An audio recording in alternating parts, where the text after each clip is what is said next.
বন্ধুরা, ভিডিওটিতে ক্লিক করার জন্য আপনাদের জানাই অসংখ্য ধন্যবাদ। দেখতে শুরু করেছেন আবারও আপনাদের প্রিয় ইউটিউব চ্যানেল।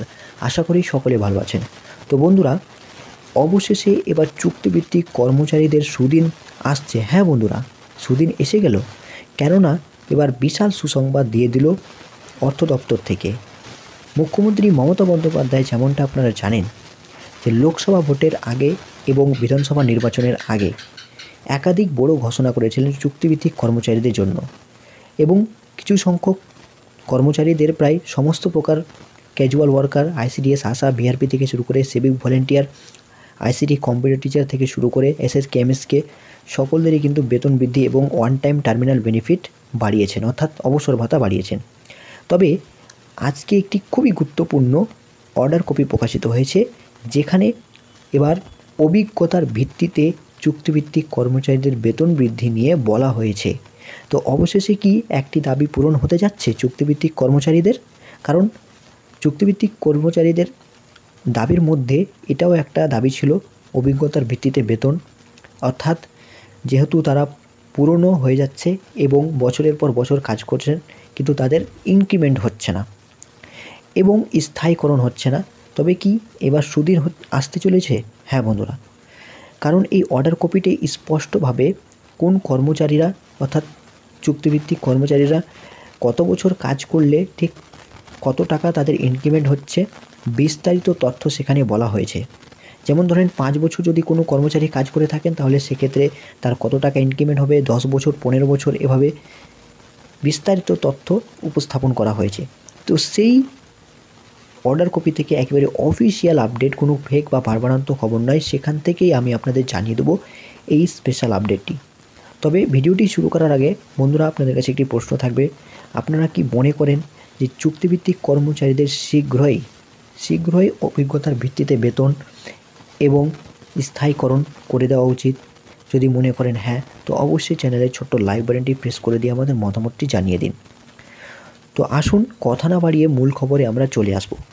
যেমনটা আপনারা জানেন, বিগত কয়েক মাস আগে আমি একটি ভিডিও পোস্ট করেছিলাম এই চ্যানেল মারফত, এবং সেই ভিডিওতে স্পষ্টভাবে বলেছিলাম যে কর্মচারীদের, অর্থাৎ চুক্তিভিত্তিক অস্থায়ী কর্মীদের এবার অবশেষে অভিজ্ঞতার ভিত্তিতে বেতন বৃদ্ধি হবে। তবে সেই খবরে সিলমোহর পড়ল।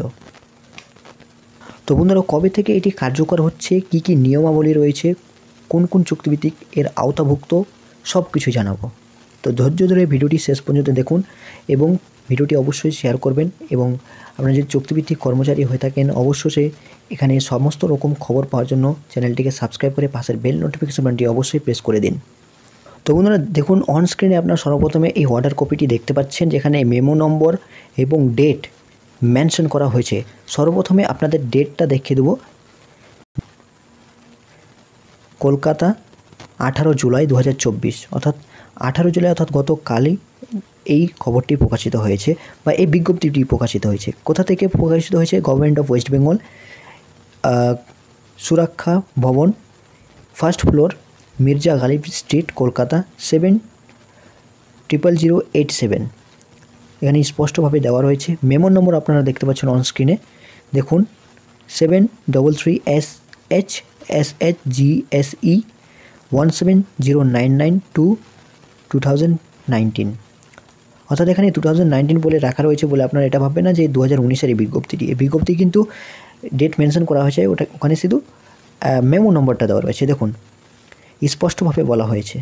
দেখুন বন্ধুরা, সর্বপ্রথমে কী বলা হয়েছে? Order copy, the governor has been please to extend the benefit of FD number 1091 FP2। অর্থাৎ এই মেমো নম্বরের আমাদের যে গভর্নর রয়েছে, রাজ্যপাল দ্বারা স্বীকৃত হয়েছে।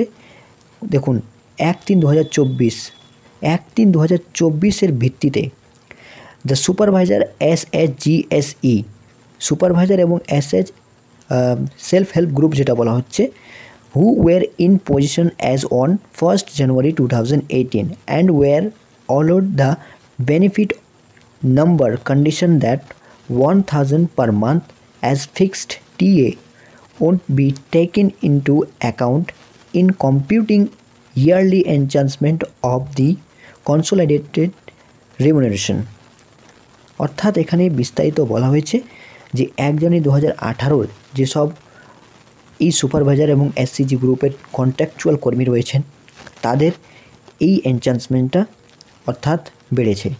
রেমুনারেশন এবং অ্যানুয়াল এনচান্সমেন্ট, তাহলে আমরা দেখে নিচ্ছি যে কোন কোন ক্ষেত্রে গ্রুপ সি এবং ডি কর্মীরা কত টাকা করে পাচ্ছেন এবং এটি কবে থেকে কার্যকর হচ্ছে। দেখুন বলা হয়েছে তার নিচে, the undersigned is also directed to say that remuneration of supervisor SHG and SE engaged on purely contractual basis, অর্থাৎ দেখুন এখানে স্পষ্ট বলা হয়েছে কন্ট্রাকচুয়াল বেসিস, নির্দিষ্ট করে আমি আপনাকে দেখে দিচ্ছি। দেখুন এখানে বলা হয়েছে কন্ট্রাকচুয়াল বেসিস অর্থাৎ চুক্তিভিত্তিক কর্মী, ইজ হেয়ার বাই এনচান্সড WEF 1/4/2024, অর্থাৎ এপ্রিল মাসের ভিত্তিতে যে মেমো নম্বরটা বা যে নোটিশ প্রকাশিত হয়েছিল সেই অনুসারে এই সব কর্মীদের রেমুনারেশন এবং অ্যানুয়াল এনচান্সমেন্ট বেড়ে কত হচ্ছে সেখানে স্পষ্টভাবে বলা হয়েছে।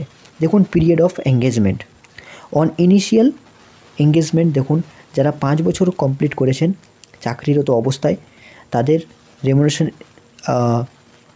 21,000 থেকে বেড়ে 700 টাকা হচ্ছে, অর্থাৎ 700 টাকা বেড়েছে এক্ষেত্রে। এবং যারা নতুনভাবে যুক্ত রয়েছেন যাদের 1 বছরও হয়নি, 3 বছরও হয়নি বা 5 বছরের কম, তাদের 17,000 রেমুনারেশন অর্থাৎ বেতন এবং তাদের অ্যানুয়াল এনচান্সমেন্ট অর্থাৎ ইয়ারলি যেটা হচ্ছে 600 টাকা করে বাড়ছে। তারপর দেখুন যারা 10 বছর কমপ্লিট করেছেন তাদের ক্ষেত্রে 26,000 টাকা বেতন এবং সেক্ষেত্রে তাদের অ্যানুয়াল এনচান্সমেন্ট 800 টাকা বাড়ছে। তারপরে দেখুন বলা হয়েছে on completion of 15 years from initial engagement, অর্থাৎ প্রাথমিক অবস্থা থেকে 15 বছরে যারা চাকরিরত অবস্থায় রয়েছেন তারা 32,000 টাকা বেতন পাচ্ছেন এবং সেক্ষেত্রে তাদের অ্যানুয়াল এনচান্সমেন্ট বেড়ে হবে 1,000 টাকা, অর্থাৎ 32,000 থেকে 33,000। তারপর on completion of 20 years of initial engagement, যারা 20 বছরেরও বেশি অভিজ্ঞতা রয়েছে চাকরিরত অবস্থায় তাদের 39,000 টাকা বেতন এবং 1,100 টাকা তাদের অ্যানুয়াল এনচান্সমেন্ট অর্থাৎ বার্ষিক বেতন বৃদ্ধি হচ্ছে। তারপর দেখুন নিচে কী বলা হয়েছে, all other existing conditions of engagement shall be remain unchanged, অর্থাৎ সবগুলোই কিন্তু আনচেঞ্জ থাকবে, কোনোটাই পরিবর্তন হবে না। At the time of giving annual enhancement fixation to such contractual workers, দেখুন কন্ট্রাকচুয়াল ওয়ার্কার্স চুক্তিভিত্তিক কর্মী, all the condition as laid down the FDSOM memo number dated 1/3/2024 should be strictly adhered to, অর্থাৎ এখানে বলা হয়েছে কন্ট্রাকচুয়াল বেসিসে এবং 1/3/2024 ডেটে যে মেমো নম্বরের নোটিফিকেশন প্রকাশিত হয়েছিল তার ভিত্তিতে এই কন্ডিশনগুলি প্রযোজ্য হবে। Overdrawal if any due to, দেখুন বলা হচ্ছে due to erroneous fixation will be recovered from the incumbent forthwith, the principal AG WB and all concerned are being informed accordingly.